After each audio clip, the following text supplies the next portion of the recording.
Abraham, I'm wanting to clarify for both myself and for my mother and my husband, who's not here, but will be hearing the tapes, some issues around raising children and safety. And I'd like to start with, my intention is really to raise my child, who's 15 months old now, a daughter, in a really empowered way and in a harmonious way.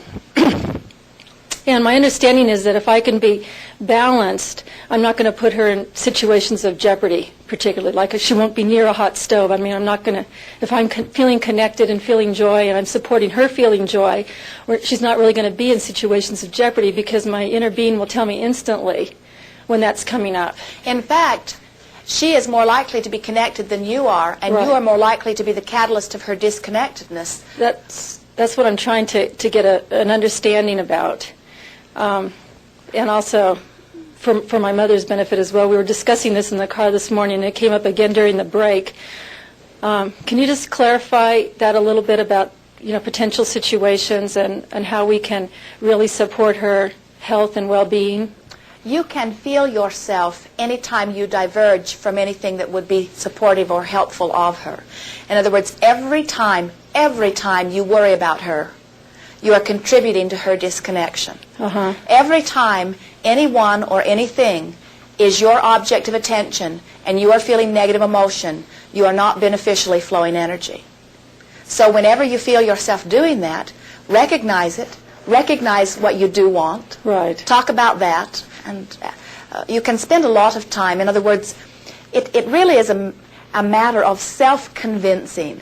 Perhaps that is really what we are talking about. We can sit here all day and talk to you endlessly about these things that we know to be, but until you know them to be, you cannot live them, and you are the point of attraction.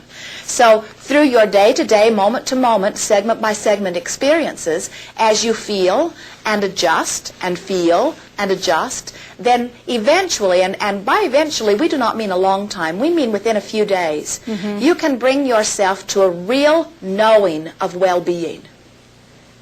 If you could just live your life and not be so nosy about what everybody else on the planet is doing, you would have a very strong feeling of well-being.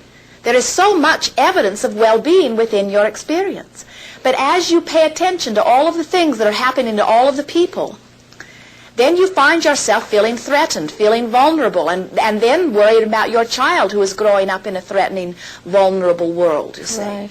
And so just focus upon your own life. Actually, your child can teach this to you.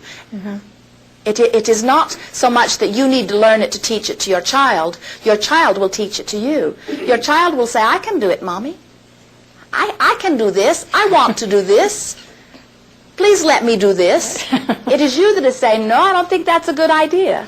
Yeah. And so trust and know that your child has an inner being within that is guiding.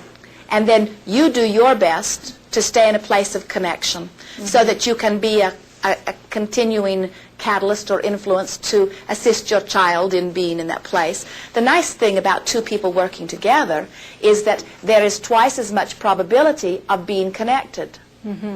There is also twice as much probability of being not connected. But very often, your connection and your disconnection doesn't happen at the same time. So it would be nice for each of you to make a pact with anyone who is close to you. Let's be catalysts for connection. If I see you not connected, I won't condemn you for your not connectedness. I will just acknowledge it, and that will help me to remember that I'm wanting connection for myself, and I know you are wanting it. So we will be catalysts to help connect one another first and foremost. And once you have a partner, whether it is your baby or your mate or your mother or your friend, once you have partners that are assisting you in connection, then you can really make some fast headway. Right. Great. Thank you. Don't monitor one another. That can kind of turn on you. In other words, if you're noticing that another is not connected, sometimes it makes the other feel more defensive.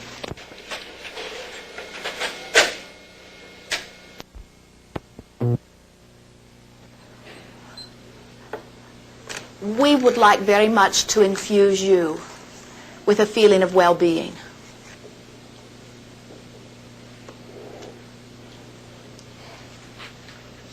It is a feeling that is there for you. You have only to step nearer it. We cannot remove from your earth every incident that would make you not feel well-being. Physical beings think they would like that. It is like the physical experience is like a kitchen that is very well stocked, and you are the chef. And just because you are making an apple pie, so you do not see any use for that Tabasco sauce. So you say, Abraham, get the Tabasco sauce out of the cupboard. And we say, just don't put it in your pie. Pick from the shelves the things that you do want, but do not ask that there be an eradication of all things that you don't want in your pie. Because sometime you might be tired of apple pie. Sometime you might want something with some of these other ingredients, you see.